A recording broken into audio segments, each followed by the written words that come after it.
Cute cute गछ मैंने तुम लगे यही जो गछरा देखुं ए तो मोर मैरेज होगा 2.5 वर्ष खंडे आईटा मुझे लगे मैरेज पूर्व गाँव कलेज पढ़ी लगे गछ मैंने अच्छा ये देखते ये टराटा गछ ये बाबा लगे फुल फुटा देखिए दूसरी पूरा कंटिन्यू धाड़ी धाड़ी ये मंदार गछ ए मैंने बहुत सारा फुल फुटे पिंक कलर ए फुटनी पत्र गुड़ा देखते सुंदर लगे ये मोर गछ आईटी रहा यहाँ भी सही मैरेज पूर्व कलेज टाइम लगे ये पूरा पूरा कुनीटे छोटे ये टाइप एडिकी खंडे डाला लगे छोटे छोटे पूरा होता है आज फुल फुटलानी देखिए बहुत खुशी लगे देखते फुल फुटी ये पिक्चर क्लिक करना देखते कितने सुंदर लगे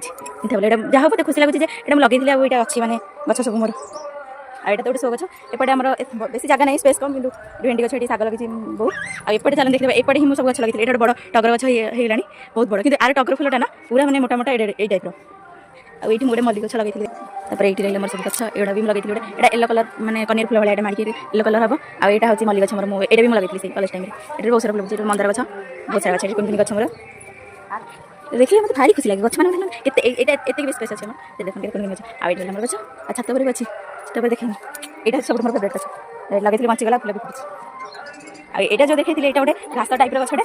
कि आम गाँव में जो 12 मास 13 पर्व कहते हैं आम गाँव ही परफेक्ट वर्ड कहीं प्रत्येक मैंने जिते मास थाए सब मास किसी ना कि आम गाँव होता है आप मो चैनल को सब्सक्राइब कर दिखाँ आ जहाँ भी आगू आगू सब मैंने फंक्शन आसो आपको देखी रही नमस्कार जय जगन्नाथ।